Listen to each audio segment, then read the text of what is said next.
Eh bien salut à tous, bienvenue sur cette toute nouvelle vidéo. Aujourd'hui correction d'un exercice qui est tombé à l'oral assez classique, même très classique, qu'il faut maîtriser.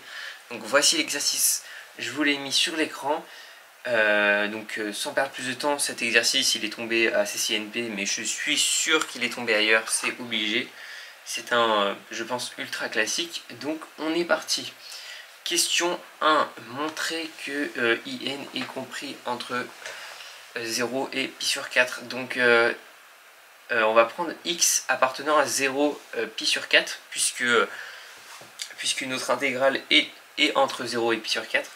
Donc soit on peut prendre t appartenant à 0 pi sur 4. Et si t appartient à 0 pi sur 4, tangente de t appartient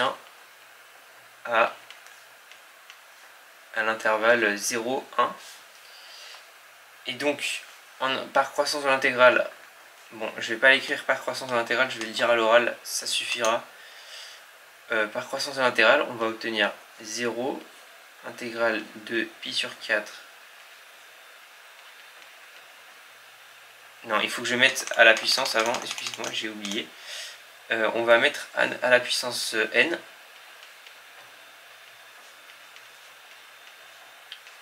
Hop, et maintenant, par croissance de l'intégrale,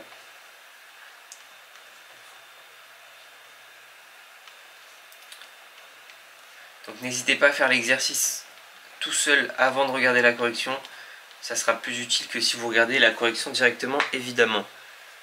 Donc on obtient ce que l'on souhaite, hein. Donc c'est 0 inférieur ou égal à IN, inférieur ou égal à pi sur 4.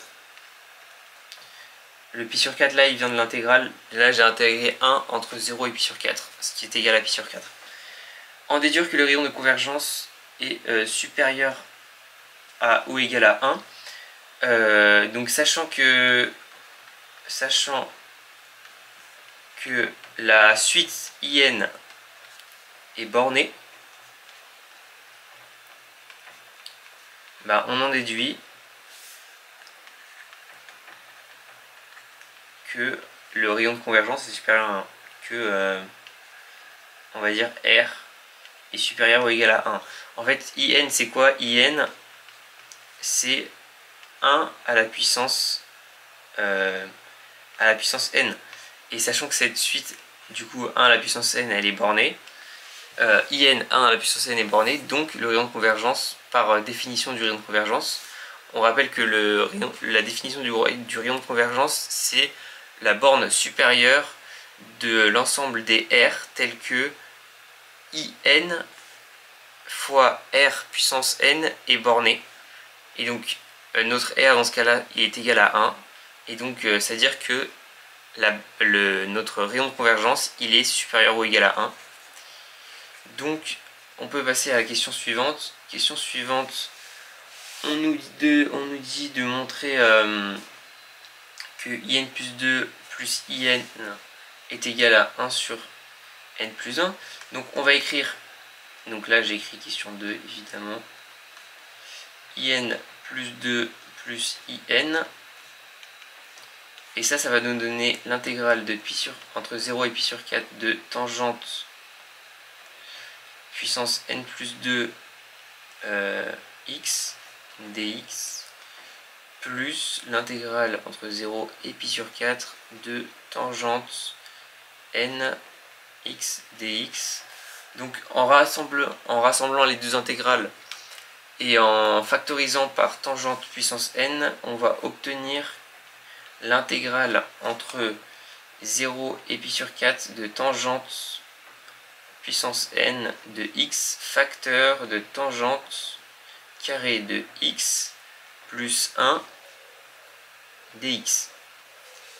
Ok. Et là en fait on remarque que ça c'est la primitive de quelque chose. En fait là on peut directement calculer l'intégrale, pas besoin de faire une intégration par partie ou autre. Ça c'est l'évaluation entre crochets de tangente puissance n plus 1 x sur n plus 1 évalué en pi sur 4 et en 0. Alors pourquoi ça? Bah, tout simplement, quand vous dérivez tangente n plus 1, qu'est-ce qui va se passer? Vous allez déjà avoir le n plus 1 qui va descendre, et donc il va s'annuler avec se compenser avec le n plus 1 du dénominateur. On va avoir la dérivée de tangente qui va sortir. La dérivée de tangente, c'est tangente carrée plus 1, donc ça c'est bon. Et on va avoir la puissance qui va descendre de 1. Donc ça va devenir du n à la place du n puissance 1. Donc c'est le tangente n qu'on ajoute là. Et donc bah voilà, on a notre primitive. Donc maintenant on va pouvoir faire notre crochet d'évaluation. Et en fait ça va nous donner du 1 sur n plus 1. Ok. Donner un équivalent simple de in. Alors pour cette question il faut faire attention. On aurait tendance à écrire que in plus 2 plus i de n est équivalent à... Attention, ça c'est faux ce que j'écris. Hein, à 2in qui est égal à 1 sur n 1 plus n, pardon. Donc in équivalent à 1 sur 2 facteur de 1 plus n. Alors, le résultat est vrai, mais ici on additionne des équivalents et c'est pas possible de faire ça. Donc on peut pas raisonner comme ça. En tout cas, si vous raisonnez comme ça aux euros, et bah l'examinateur va vous dire mais c'est un raisonnement qui est faux. Donc il va pas prendre en compte votre raisonnement. Donc il faut faire autrement. Alors la petite technique qu'on va utiliser, c'est de montrer déjà que i de n est décroissante. Donc pour montrer ça, on va faire comment? On va faire in plus 1 moins in. On va montrer que c'est décroissant. Donc pour faire ça, je vais factoriser par tangente n, puissance n, pardon. Ça va nous donner du... Je me suis un peu précipité. Tangente x moins 1 dx, et en fait tangente x moins 1, et bah ça va être forcément inférieur ou égal à 0, puisque le x il est compris entre 0 et pi sur 4. Donc qu'est-ce qu'on va obtenir? Bah, on va obtenir que, donc par croissance de l'intégrale, donc on va pas écrire par croissance de l'intégrale, ça va prendre trop de temps, i de n plus 1 moins in est inférieur ou égal à 0. Donc i de n est décroissante.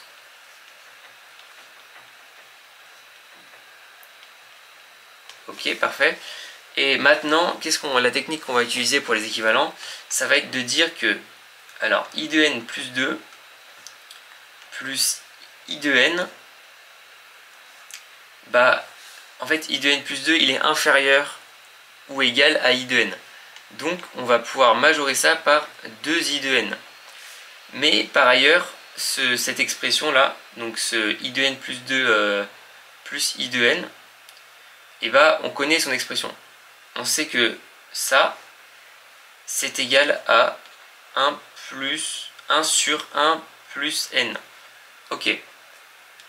Maintenant, d'un autre côté, on a i de n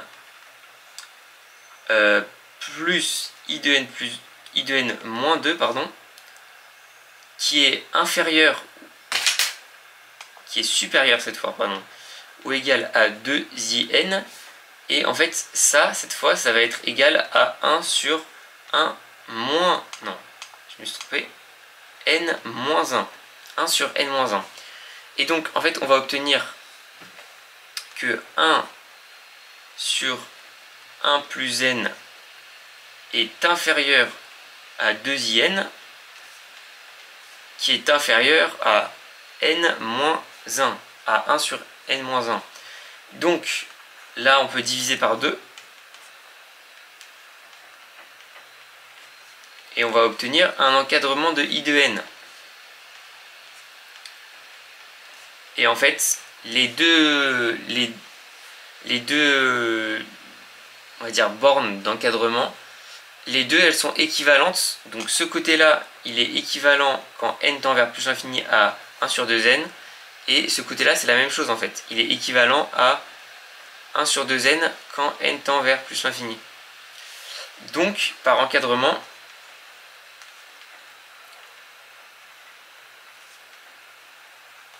on obtient que i de n équivalent quand n tend vers plus l'infini à 1 sur 2n. Ok.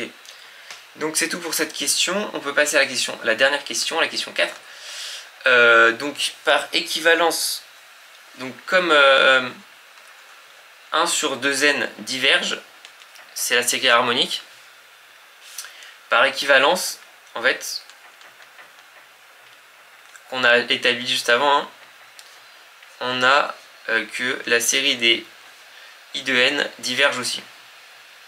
Donc, le rayon de convergence, il est inférieur ou égal à 1. Donc R inférieur ou égal à 1.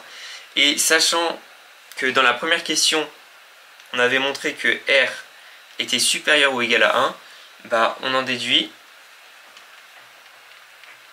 que R égale 1. Ok, donc maintenant on peut passer à la toute dernière question. Calculer la série i de n, la série, donc attendez, je vais écrire. La série des i de n x puissance n. Donc pour faire ça, alors on va en fait réutiliser cette question, je la trouve assez technique et assez, moi je ne connaissais pas cette technique en tout cas avant de faire l'exercice. Donc en fait on va réutiliser la relation i de n plus 2 plus i de n est égal à 1 sur 1 plus n.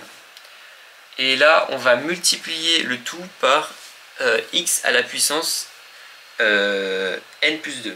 Donc ça va nous donner du in plus 2 x puissance n plus 2 plus i de n x à la puissance n plus 2 est égal à x n plus 2 sur 1 plus n.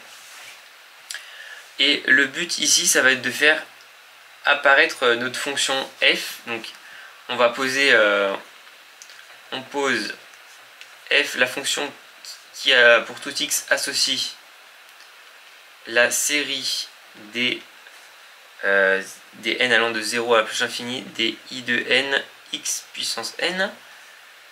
Et donc là, en sommant cette égalité qu'on a là, on va obtenir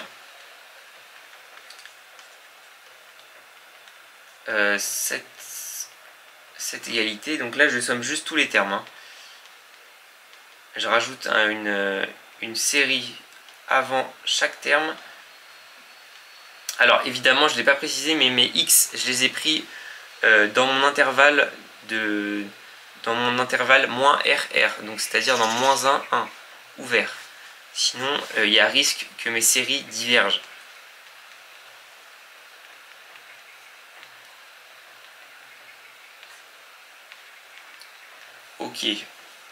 Ok, donc là en fait on reconnaît quoi? Bah là on peut écrire ça sous la forme de f de x en fait. Ça c'est égal à f de x moins i de 0 moins i1 x, parce que là les deux premiers termes, si je fais un changement de variable, je vais retrouver ici, je pourrais faire un petit changement de variable et obtenir la série des n allant de 2 à plus infini des i de n xn. Et ça c'est si on rajoute i0 et i1 x, ça c'est égal à f de x en fait. Ça c'est égal à f de x.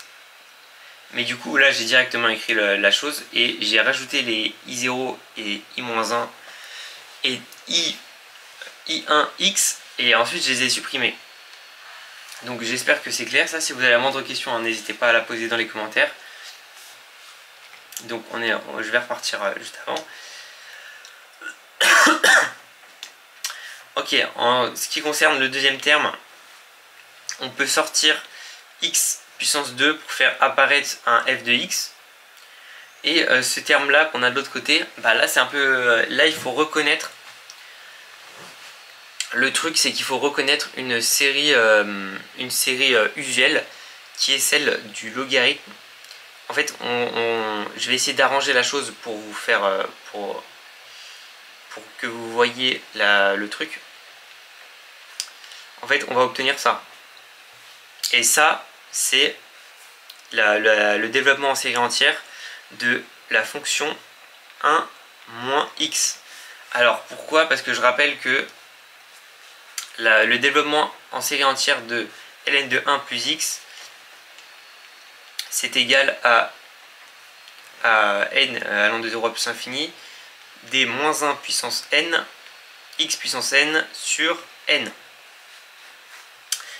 D'ailleurs, je me suis trompé, c'est pas n commence à 0, c'est n commence à 1. Et là, il y a un plus 1. Attention. Donc, excusez-moi, je meurs en cette fin de vidéo. J'ai trop tchatché.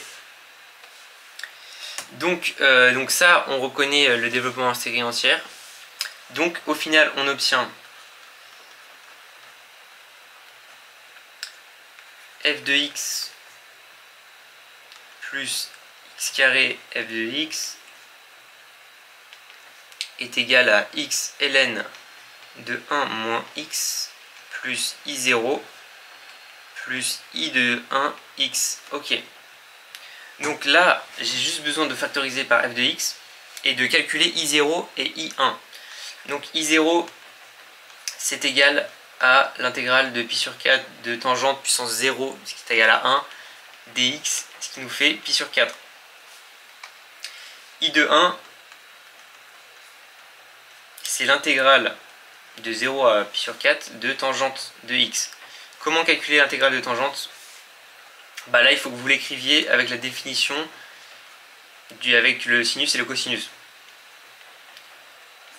Donc ça va vous faire sinus de x sur cosinus de x dx. Et là, vous pouvez tout simplement voir que... Excusez-moi, je meurs vraiment, c'est horrible. Ça, c'est la primitive de ln de cos de x. Et donc si je l'évalue en pi sur 4 et en 0, alors c'est un égal là, okay. Si je l'évalue en pi sur 4 et en 0, ça me donne du ln de 1 sur racine de 2, ce qui est égal à moins 2 ln de 2. Non, moi le 2 au dénominateur. Non, ça c'est... Celui-là il est au dénominateur. Je me suis trompé. De 2, ok. Donc ici au final on reprend ce qu'on avait trouvé ici là. On va reprendre ça et on va réécrire proprement. On obtient que f de x est égal à 1 sur 1 plus x carré, facteur de x ln de 1 moins x, plus pi sur 4, et ici moins ln, ah mais j'ai oublié un moins, non? Ouais, j'ai oublié un moins dans la primitive ici, alors à ne pas oublier. Il y a un moins parce que quand on dérive le cosinus, ça nous fait du moins sinus et pas du sinus. Plus ln de 2 sur 2x. Et donc on a trouvé la fonction f qu'on nous demandait de chercher. Donc on vient de calculer la série. Excusez-moi, je suis KO. Il faut savoir que là il est 7h45, je dois aller au lycée en plus. Donc merci beaucoup d'avoir regardé cette vidéo, passez une excellente soirée, journée. C'était Genius, allez ciao.